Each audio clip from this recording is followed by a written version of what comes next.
Hey guys, and welcome back to another Duviri max out video. Today we are going to be looking at Ash, and as you probably noticed already, Ash seems to be already maxed out. And the reason for that is that I have actually already recorded this video, and then when I came back to look at it, after I'd uploaded it, I realised that the quality was completely awful. And the reason for that was because when I changed my streaming settings on OBS, for some reason, my recording settings got reset, and the video had been recorded in like 2.5K bitrate, which I was none too happy about. Fortunately, I do these videos kind of 2 weeks in advance now, so we have another week to get this one recorded.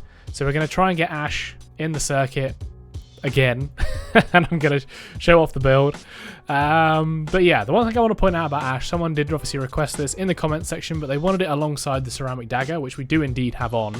But there is by no means any guarantee that we are going to get a good melee weapon alongside getting Ash in the circuit. In fact, it's very, very unlikely at this point until we have maxed out a few more melee weapons.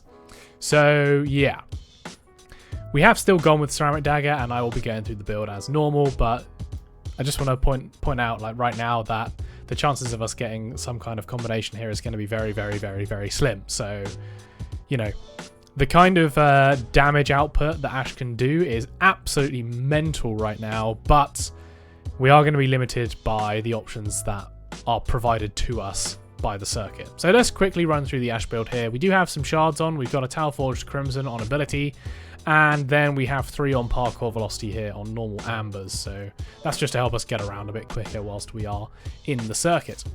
In terms of the build, it is built for our 4th ability, a Bladestorm, and I have put Silence on my 1st, which obviously a few people are going to be like, what?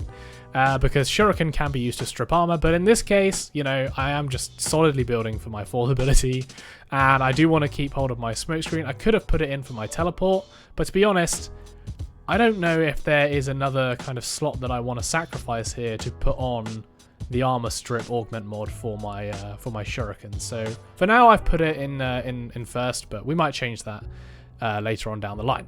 But this is basically just going to provide extra finisher damage on our 4th, up to 564%. So it's pretty damn good, and the duration is very high thanks to that Talforged Crimson, and also, you know, the rest of the mods on here built towards duration. Everything else built towards a bit of ability strength, keeping range neutral, and, you know, relatively high efficiency as well. Arcane Ultimatum on here. I could sub this out for Arcane Trickery. However, there is a decree in the circuit which is going to provide us with additional ability strength for having extra armor, and also corrosive, I believe. That might be a thing.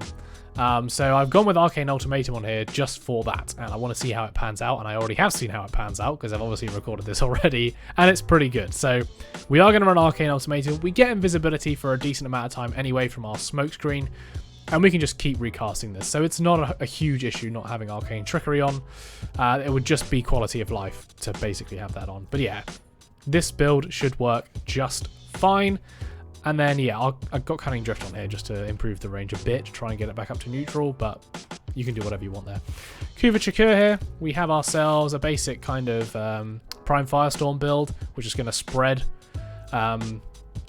status effects. That's what I'm looking for. If we happen to get Close Contagion, this should be, you know, very, very good. And it's built for crit mainly, so you can see here 150% crit chance, 5.1 times crit multiplier. And we've got, you know, Galvanized Chamber, Primary Merciless, all the usual stuff on here. Built for Viral, Magnetic, and Blast. Magnetic was on here as default, so that's what I had on the Kuva Lich. Everything else, obviously, geared towards Viral. Despair, we have a Riven mod, 356% damage, 138% crit damage, and negative ammo maximum, so a bit of a boost on this one.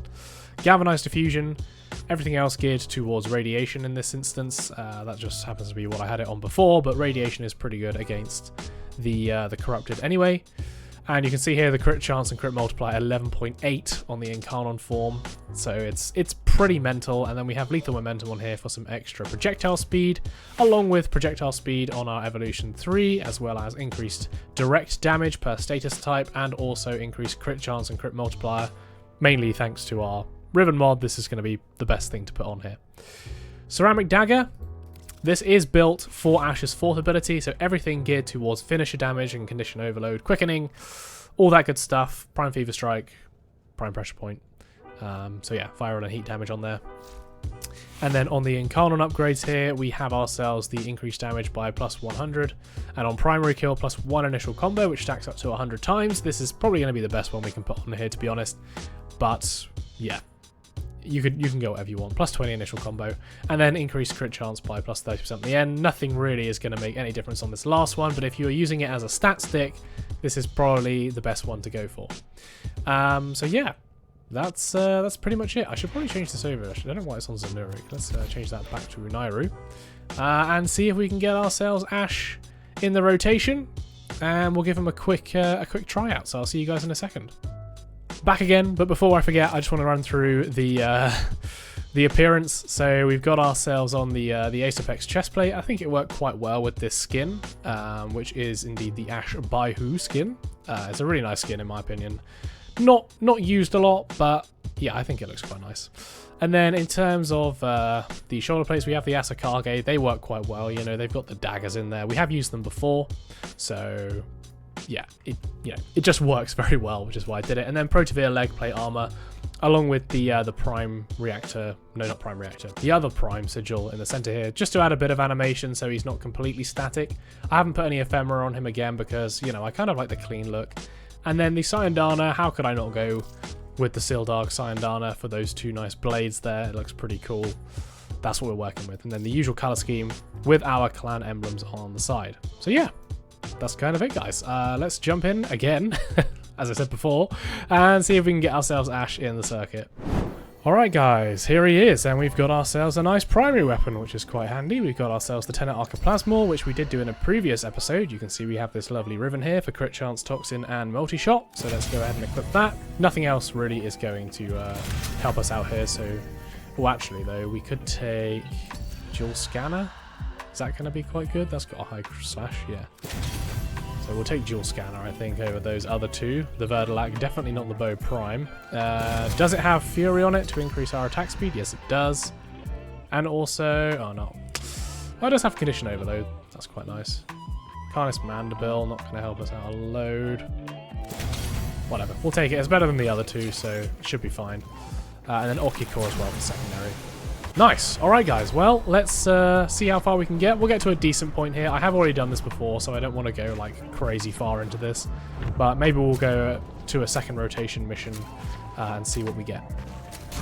Alright guys, so we've now completed stage 10.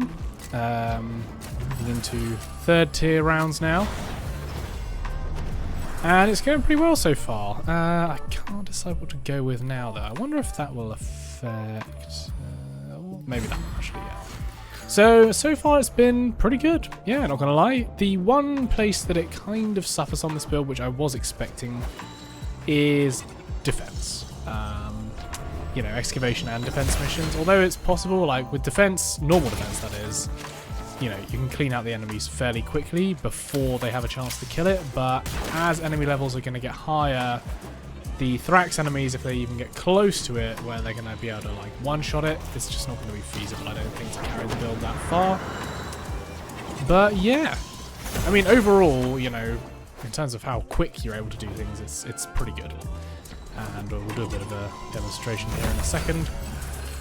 Let's just see what we get. Nothing great. There's a few decrees which I'm still missing, which I would really very much like.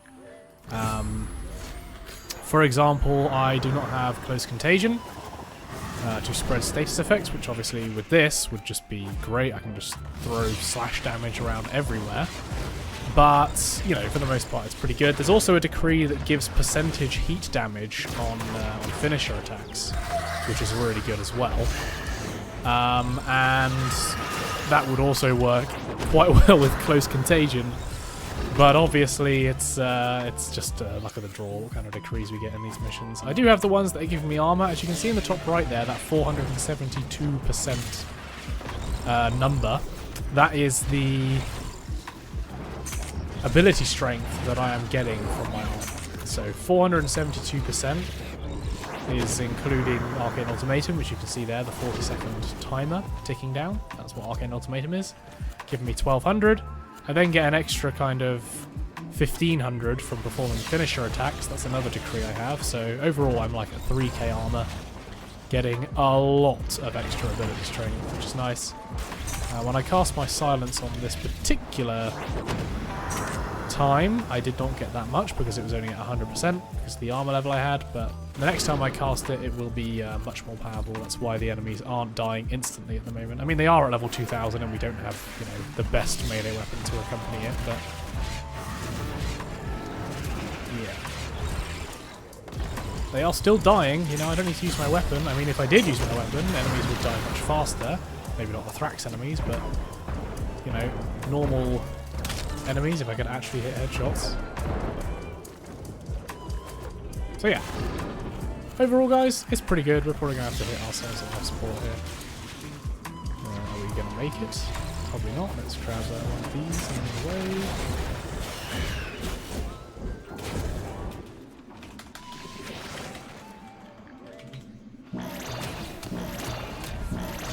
Whew, that was pretty close. That would have been very upsetting to get to 10 stages and then lose on survival. That would be just not great. But yeah, as you can see, the Archoplasmor still doing a pretty reasonable amount of damage as well on level 2000 enemies without the need for armor stripping. It just feels comfortable, I would say. You know, I don't feel in danger of dying either because I'm invisible all the time. I don't need weapons to be able to kill people, although it does help sometimes.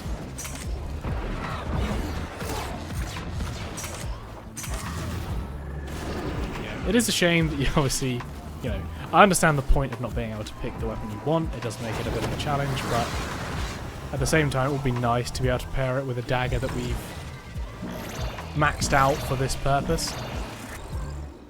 But what can you do? Anyway, guys, I think that'll do for kind of the demonstration here. We'll round off the video in the orbiter and yeah, cap it off there. So I'll see you guys in a second. Alright guys, so Ash, all in all, a very safe pick, I would say. You know, he's not going to die because you can just be invisible the whole time, and he can dish out an insane amount of damage, and it is going to depend on the melee weapon that you can pick up. As you saw there, you know, we just had dual scanners with a borrowed build, and we got to stage 10, level 2000 enemies comfortably, I would say. Obviously, we got very close there at the end without survival, but that was more down to me being an idiot and not going there sooner, and obviously getting stuck on walls and things. So, you know, don't take that as any sign of, oh, you're going to really struggle at stage 10 on survival. That's just me being stupid. But yeah, hopefully you guys enjoyed this video. I did. I really like Ash. He's probably one of the cooler looking frames in my opinion, and you can work around with his fashion frame quite a bit, which is nice. So yeah, go ahead, pick him up, see what you guys can make of it. If you do have any suggestions for the build, I'm not, you know, fully versed on Ash, I just want to say that. He's not a frame that I use a whole lot, particularly for his Bladestorm, I should add as well. I've never really played around with a Bladestorm build on Ash, not the new Bladestorm at least. And when I say new Bladestorm, I mean the one that wasn't just you hit 4 and then annihilate everything on the map. I mean the new one where you actually have to highlight enemies. That's what new for me means. So yeah, let me know down in the comments, guys, if you have any suggestions to improve the build. And if you have any suggestions for future frames, again, I will reiterate, we are only doing prime frames at the moment. A lot of people have been suggesting non-prime frames, and you know, if we get to the end of the list of prime frames, we will add these on, but that's way down the line. So, you know, if you do want to see a frame a bit earlier, make sure it's a prime one, and I'll schedule that in. Otherwise, you know, weapon choices, anything like that, throw those down below as well. But if you did enjoy the video, guys, please leave a like and subscribe, and I will catch you in the next one. I'll see you later.